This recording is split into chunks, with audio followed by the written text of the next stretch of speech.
Hey guys, welcome to our channel. இன்னைக்கு வீடியோவில் நம்ம என்ன டாபிக் பற்றி பார்க்க போகிறோன்னா, உங்களுக்கு ரொம்ப பிடிச்ச பர்சன் உங்களை இப்போ கண்டுக்காமல் இருக்காங்க, உங்களை பிளாக் பண்ணிட்டாங்க, நீங்கள் ரொம்ப பேச ட்ரை பண்ணிட்டீங்க.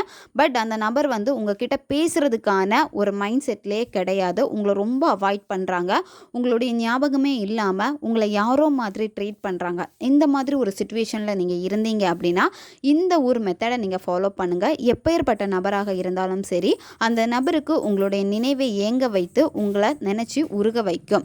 ஒரு கட்டத்தில் ஆட்டோமேட்டிக்காக அந்த பர்சனே உங்ககிட்ட வந்து பேசுவாங்க. நம்ம வீடியோக்குள்ளடி போக முன்னாடி நம்ம சேனலை நீங்கள் இதான் ஃபஸ்ட் டைம் பார்க்குறீங்கன்னா மறக்காமல் சப்ஸ்கிரைப் பண்ணிக்கோங்க. பக்கத்தில் இருக்கிற பெல் பட்டனையும் கிளிக் பண்ணிக்கோங்க. அப்போ தான் நான் போடுற வீடியோஸ் எல்லாமே உடனுக்குடன் உங்களுக்கு நோட்டிஃபிகேஷனில் வந்துக்கிட்டே இருக்கும். உங்களுக்கு எங்கிட்ட பர்சனலாக ஃபோன் கன்சல்டேஷன் எடுத்துக்கணும் அல்லது உங்களுக்கு விருப்பமான ஒர்க் ஷாப்பில் ஜாயின் பண்ணுறதுக்கு நீங்கள் இன்ட்ரெஸ்டடாக இருக்கீங்கன்னா நீங்கள் என்னை இன்ஸ்டா அல்லது மெயிலில் அதுக்கான டீட்டெயில்ஸ் கேட்டுக்கலாம். உங்களுக்கு பர்சனல் டேரோ கார்டு ரீடிங் தேவைப்பட்டனாலும் நீங்கள் என்னை இன்ஸ்டா அல்லது மெயிலில் காண்டாக்ட் பண்ணுங்கள். இதை தவிர்த்து உங்களுடைய பிரச்சனைகளுக்கு தகுந்த மாதிரி ஸ்பெல் ரெடி பண்ணி கொடுப்போம். ஸ்பெல் தேவைப்படுறவங்களும் இன்ஸ்டா அல்லது மெயிலில் காண்டாக்ட் பண்ணுங்கள். வாங்க வீடியோக்குள்ளாடி போகலாம். இந்த மெத்தடை நீங்கள் யாருக்கெல்லாம் பயன்படுத்தலாம்னா, பிரேக்கப் ஆயிடுச்சு அப்படின்னா நீங்கள் பயன்படுத்தலாம். ரிலேஷன்ஷிப்பில் இருக்கீங்க ஆனால் அந்த நபர் வந்து சரியாக என்கிட்ட பேசுகிறது கிடையாது, என்னை கண்டுக்கவே மாட்டேங்கிறாங்க அப்படின்னா அவங்களுக்காக இதை பயன்படுத்தலாம். உங்களுடைய எக்ஸை திரும்ப அட்ராக்ட் பண்ணணுன்னா அவங்களுக்காக இதை நீங்கள் பயன்படுத்தலாம். ஒன் சைடு லவ்வில் இருக்கிறவங்க இந்த மெத்தடை வந்து பயன்படுத்தலாம். அந்த பர்சன் வேறு எந்த ஒரு ரிலேஷன்ஷிப்லையும் இல்லை, அவங்க சிங்கிளாக இருக்காங்க அப்படின்னா நீங்கள் அட்ராக்ட் பண்ணலாம். கணவன் மனைவிக்கு இடையில் பிரச்சனை வருது அடிக்கடி, அந்த ஒற்றுமை வேணும் அப்படின்னா அவங்க பயன்படுத்தலாம். பிரிஞ்சு வாழக்கூடிய கணவன் மனைவி வந்து ஒன்று சேரணும் அப்படின்னா அவங்களுக்காக இதை நீங்கள் பயன்படுத்தலாம். நன்மைக்காக மட்டுமே பயன்படுத்துங்க. தேவையில்லாத ஒரு பர்சனுக்காக நீங்கள் பயன்படுத்தக்கூடாது. இந்த மெத்தடை நீங்கள் எந்த டேயில் ஸ்டார்ட் பண்ணணும் அப்படின்னா நீங்கள் எந்த டேயில் வேணாலும் ஸ்டார்ட் பண்ணலாம்.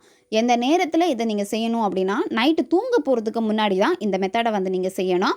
இப்போ நைட் ஷிஃப்ட்டில் இருப்பீங்க, நான் பகலில் தான் தூங்குவேன் அப்படின்னா நீங்கள் மார்னிங் எப்போ தூங்க போகிறீங்களோ அப்போ நீங்கள் இந்த மெத்தடை வந்து செய்யுங்க. இந்த மெத்தடை நீங்கள் செய்கிறப்போ வந்து பார்த்தீங்கன்னா ஒரு தனியாக ஒரு அறையை வந்து சூஸ் பண்ணிக்கோங்க. உங்களுடைய பூஜை ரூமாக இருக்கலாம், இல்லை தனியாக ஒரு அறையாக இருக்கலாம், இல்லை அந்த இடத்துல யாராவது என்ன டிஸ்டர்ப் பண்ணுவாங்க அப்படின்னா வேறு ஏதாவது ஒரு பிளேஸை வந்து சூஸ் பண்ணிக்கோங்க. அந்த இடத்துல உட்கார்ந்தா ரொம்ப பீஸ்ஃபுல்லாக இருக்கணும். அந்த மாதிரி ஒரு அழகான அமைதியான ஒரு இடத்த வந்து நீங்கள் சூஸ் பண்ணிக்கோங்க. இப்போ நீங்கள் தூங்க போகிற உங்கள் பெட்லேயே உட்காந்துட்டு கூட இந்த மெத்தடை வந்து நீங்கள் செய்யலாம். இந்த மெத்தடை நீங்கள் செய்ய போகிறீங்க அப்படின்னா அந்த பர்சன் மேலே உங்களுக்கு எந்த விதமான கோபமும் வெறுப்புணர்வு எதுவுமே இருக்கக்கூடாது. அந்த பர்சன் மேலே இருக்கக்கூடிய அந்த காதல் தான் உங்ககிட்ட வெளிப்படணும். அப்படி இருந்தால் மட்டும்தான் இது உங்களுக்கு ரிசல்ட்டை கொடுக்கும். அவங்க மேலே எனக்கு ரொம்ப கோபமாக இருக்குது, நான் ரொம்ப அவங்கள வெறுத்துட்டேன், இருந்தாலும் அவங்க கண்டிப்பாக என்கிட்ட வந்து பேசணும், ஏன் இப்படி பண்ணாங்க, இந்த மாதிரியெல்லாம் ஒரு மைண்ட் செட்டில் நீங்கள் பண்ணீங்க அப்படின்னா ரிசல்ட்டு கொடுக்கும். பட் அது வந்து உங்களுக்கு ஸ்ட்ராங்காக வேலை செய்யாது. அந்த நபர் கண்டிப்பாக உங்களுக்கு வேணும், நீங்கள் உண்மையாக அவங்கள லவ் பண்ணுறீங்க, அதே காதல் தான் இப்போவும் என்கிட்ட இருக்குது அப்படின்னா நீங்கள் தாராளமாக பயன்படுத்துங்க. இந்த மெத்தடில் உங்களுக்கு தேவைப்படுறது பட்டையுடைய பொடி தேவைப்படும். அந்த பட்டையுடைய பொடியில் வந்து 1 டேபிள் ஸ்பூன் நீங்கள் எடுத்துக்கோங்க. சரியா? இதை நீங்கள் எப்படி செய்யணும் அப்படின்னா நைட்டு நீங்கள் தூங்க போகிறதுக்கு முன்னாடி நீங்கள் குளிச்சுட்டு மெத்தடு பண்ணுறது ரொம்ப ரொம்ப பெஸ்ட்டு. நீங்கள் குளிக்க முடியல அப்படின்னா உடம்புக்கு குளிச்சுட்டாவது இதை நீங்கள் செய்யுங்க. ஏன்னா உங்ககிட்ட இருக்கக்கூடிய அந்த நெகட்டிவிட்டி எல்லாமே ரிமூவ் ஆகும்.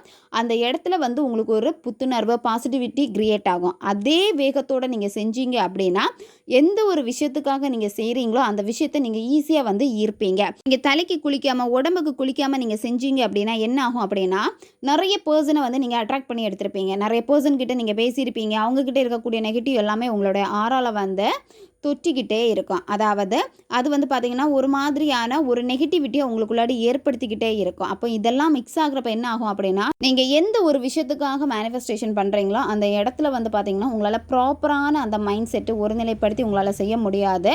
ஏதாவது ஒரு சிந்தனை வந்துக்கிட்டே தான் உங்களுக்கு இருக்கும். இதே இது நீங்கள் ஃப்ரெஷ் ஆகிட்டு உடனே வந்து பண்ணுறப்ப என்ன ஆகும் அப்படின்னா அந்த இடத்துல கண்டிப்பாக ஒரு பாசிட்டிவான ஒரு ஃபீல் வந்து உங்களுக்கு கிடைக்கும். அதே வேகத்தில் நீங்கள் செய்கிறப்ப என்ன ஆகும் அப்படின்னா எதை நினச்சிங்களோ அந்த விஷயம் உங்களுக்கு ஈஸியாக கிடைச்சிடும். அமைதியான ஒரு இடத்துல உட்காந்துட்டு முதல்ல உங்களுடைய மூச்சை கவனிங்க. மெதுவாக மூச்சை ஆழமாக உள்ளே இழுத்துட்டு வாய் வழியாக மூச்சை வெளியே விடுங்க. இந்த மாதிரி நீங்கள் 20-30 கவுண்டு வரைக்குமே நீங்கள் பண்ணுங்கள். பண்ணுறப்ப என்ன ஆகும் அப்படின்னா, உங்களுடைய மைண்டு வந்து பார்த்திங்கன்னா ஒரு நிலையாகும். அதாவது இப்போ நீங்கள் என்ன செய்ய போகிறீங்களோ அந்த இடத்துல மட்டும்தான் கவனம் இருக்கும். அதுக்கப்புறம் நீங்கள் என்ன பண்ணணும் அப்படின்னா, ஒரு ரெட் கலர் பென் எடுத்துக்கோங்க. உங்களுடைய இடது உள்ளங்கையில் அந்த நபருடைய பேரை வந்து நீங்கள் எழுதணும். நீங்கள் அவங்கள என்ன நேமில் அதிகமாக கூப்பிடுவீங்களோ அந்த பேரை வந்து நீங்கள் எழுதிக்கோங்க. கையில் நீங்கள் நேம் எழுதுறதுக்கு முன்னாடி நீங்கள் ஒரு விஷயம் பண்ணணும். என்ன அப்படின்னா, ஒரு பேப்பர் எடுத்துக்கோங்க. அதாவது பிளைன் பேப்பராக தான் இருக்கணும். அந்த பேப்பரில் வந்து உங்களுடைய பேர் எழுதுங்க. அந்த நபருடைய பேரையும் வந்து நீங்கள் எழுதுங்க. சரியா? ஃபஸ்ட்டு வந்து உங்களுடைய பேர், அடுத்து கீழே அந்த நபருடைய பேரை எழுதிட்டு அந்த பேப்பரை வந்து உங்களுடைய முன்னாடி நீங்கள் வச்சுருங்க. அதுக்கப்புறமா அதே நேமை வந்து உங்களுடைய இடது உள்ளங்கையில் எழுதிட்டு, ஆல்ரெடி சொன்ன மாதிரி 1 டேபிள் ஸ்பூன் நீங்கள் பட்டையுடைய பொடி வந்து எடுத்துக்கோங்க. அதை உங்களுடைய இடது உள்ளங்கையில் வச்சுக்கோங்க. அடுத்து உங்களுக்கு தேவைப்படுறது பச்சை கற்பூரம். பச்சை கற்பூரத்தையும் நல்லா பவுட்ரு பண்ணி நீங்கள் எடுத்துக்கோங்க. அதையும் உங்களுடைய இடது உள்ளங்கையில் நீங்கள் வச்சுக்கோங்க. பட்டை, பச்சை கற்பூரம் ரெண்டையுமே வந்து பார்த்திங்கன்னா உங்களுடைய கையால் நீங்கள் மிக்ஸ் பண்ணிக்கோங்க. வலது கையால் ரெண்டுமே மிக்ஸ் ஆகணும். மிக்ஸ் பண்ணிவிட்டு இடது கையை நல்லா டைட்டாக வந்து நீங்கள் மூடிக்கோங்க. உங்களுடைய வலது கை மோதிர விரலால் உங்களுடைய புருவ மத்தியில் வந்து அழுத்தம் கொடுக்கணும். நீங்கள் கொஞ்சம் எவ்வளோ முடியுமோ அந்த அளவுக்கு வந்து நல்லா அழுத்தம் கொடுங்க. அழுத்தம் கொடுத்துட்டு அந்த பர்சனை நீங்கள் நினைக்கணும். அந்த பர்சன் கூட இருந்த நல்ல நல்ல நிகழ்வுகளை நீங்கள் நினச்சி பாருங்கள். சில விஷயங்கள் எல்லாமே ரொம்ப பிடிச்சிருக்கும். அந்த பர்சன் கிட்ட உங்களை ரொம்ப கேர் பண்ணியிருப்பாங்க. ஏதோ ஒரு விஷயம் வந்து ரொம்ப ஃபேவரட்டாக இருக்கும். அந்த விஷயத்த முதல்ல நினச்சி பாருங்கள். அதுக்கப்புறம் நீங்கள் என்ன பண்ணணும் அப்படின்னா, இந்த வார்த்தைகளை நீங்கள் சொல்லணும். இன்று முதல் நீ என் காதலை கண்டு வியந்து போகிறாய். இந்த காதல் மிகவும் அழகானது, அற்புதமானது, ஆழமானது. அதை உன் ஆழ்மனம் உனக்குள் உணர்த்தி கொண்டே இருக்கின்றது.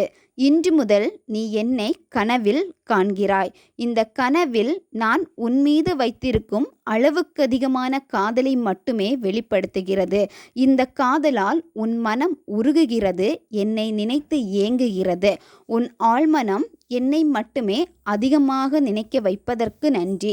இந்த காதலில் நீ உருகி தவிப்பதற்கும் நன்றி. இப்போதே இந்த கணமே நீ என்னை நோக்கி வர வேண்டும். இதை நான் உன் ஆழ்மனதிற்கு போடும் கட்டளை. உன் ஆழ்மனம் இதை நிறைவேற்றியதற்கு நன்றி. இந்த வார்த்தையை நீங்கள் 21 வாட்டி சொல்லணும். 21 வாட்டி சொல்லி முடிச்சதுக்கப்புறம் நீங்கள் என்ன பண்ணணும் அப்படின்னா, கையில் இருக்கக்கூடிய அந்த பொருட்களை நீங்கள் ஒரு பேப்பரில் பேர் எழுதி வச்சுருப்பீங்கல்ல, அந்த பேப்பரில் நீங்கள் வச்சுட்டு அந்த பேப்பரை நல்லா நீங்கள் மடித்து எடுத்துருங்க. இதை நீங்கள் நைட்டு தூங்க போகிறப்போ உங்களுடைய தலகாணி கடியில் வச்சுட்டு நீங்கள் தூங்கணும். இப்போ ஒரு சிலருக்கு வந்து பார்த்திங்கன்னா கை வந்து நல்லா வேர்க்கும், சிலருக்கு வந்து வேர்க்காமல் இருக்கும், லைட்டாக வேர்க்கும். இப்போ உங்களுக்கு வேர்க்கிறப்ப என்ன ஆகும் அப்படின்னா, கண்டிப்பாக அந்த கை வந்து வேர்க்கணும். நீங்கள் அதுக்கேற்ற மாதிரி நல்லா டைட்டாக வந்து மூடிக்கோங்க. ஏன்னா அந்த மாதிரி தான் இருக்கணும். நீங்கள் இந்த திங்ஸை வந்து அந்த பேப்பரில் வச்சுட்டு நல்லா ஃபோல்டு பண்ணிவிட்டு நைட்டு தூங்க போகிறப்ப உங்களுடைய பில்லோ கடியில் வச்சுட்டு நீங்கள் தூங்குங்க. 21 நாட்கள் வந்து அப்படியே இருக்கட்டும். ஒவ்வொரு நாளுமே நீங்கள் நைட்டு தூங்க போகிறப்போ இந்த பேப்பரை நீங்கள் ஓப்பன் பண்ண வேண்டாம். உங்களுடைய இடது கையில் வச்சுட்டு உங்களுடைய வலது கை மோதிர விரலை வந்து உங்களுடைய புருவ மத்தியில் நல்லா அழுத்தம் கொடுத்துட்டு இந்த வார்த்தைகளை 21 வாட்டி நீங்கள் சொல்லணும். கண்டினியூவாக 21 நாட்கள் இதை நீங்கள் ஃபாலோ பண்ணுங்கள். பெண்கள் தீட்டு சமயத்தில் செய்யக்கூடாது. 21 நாட்கள் முடிச்சதுக்கப்புறமா நீங்கள் என்ன பண்ணணும் அப்படின்னா, கொட்டாங்குச்சியை வந்து நெருப்பாக்கிக்கோங்க. அந்த நெருப்பில் முதல்ல நீங்கள் வச்சுருக்கக்கூடிய அந்த திங்ஸை முதல்ல போட்டு நீங்கள் எரிச்சிருங்க. அதுக்கப்புறமா அந்த பேப்பரை அதில் போட்டுருங்க. இந்த மாதிரி தான் நீங்கள் எரிக்கணும். அதுக்கப்புறமா நீங்கள் என்ன பண்ணணும் அப்படின்னா, அதை வந்து எங்கேயாவது ஓரமாக நீங்கள் கால் மிதிப்படாத ஒரு இடத்துல வந்து அந்த சாம்பலை வந்து நீங்கள் கொட்டிடுங்க. இதை நீங்கள் 21 நாட்கள் செய்கிறப்போ 21 நாட்களுக்குள்ளாடி இது உங்களுக்கு ரிசல்ட் கொடுக்கும். யாராக இருந்தாலும் சரி உங்களை கண்டுக்காமல் இருக்காங்க அப்படின்னா ஆட்டோமேட்டிக்காக உங்களை தேடி வருவாங்க, உங்ககிட்ட அதிகமாக பேசுவாங்க. அதாவது நீங்கள் எப்படி எக்ஸ்பெக்ட் பண்ணீங்களோ அதே மாதிரி அந்த பர்சன் வந்து மாறிடுவாங்க. எக்காரணத்தை கொண்டும் அந்த பர்சன் கிட்ட இந்த மாதிரி ஒரு மெத்தடை நான் செஞ்சுருக்கேன்னு நீங்கள் சொல்லவே கூடாது. ஓகே காய்ஸ், தேவைப்படுறவங்க இதை பயன்படுத்தி பாருங்கள். நம்ம சேனல் உங்களுக்கு பிடிச்சிருக்குன்னா மறக்காமல் சப்ஸ்கிரைப் பண்ணிக்கோங்க. வீடியோவை தேவைப்படுற உங்கள் ஃப்ரெண்ட்ஸுக்கும் மறக்காமல் ஷேர் பண்ணுங்கள். அவங்களுக்கும் இது உபயோகமாக இருக்கும். இன்னும் நிறைய வீடியோஸ் நம்ம சேனலில் அப்லோட் ஆகிட்டே இருக்கும். பக்கத்தில் இருக்க பெல் பட்டனையும் மறக்காமல் ப்ரெஸ் பண்ணி வச்சுக்கோங்க. அப்போ தான் நான் போடுற வீடியோஸ் எல்லாமே உடனுக்குடன் உங்களுக்கு நோட்டிஃபிகேஷனில் வந்துக்கிட்டே இருக்கும். அடுத்த வீடியோவில் சந்திக்கலாம். நன்றி.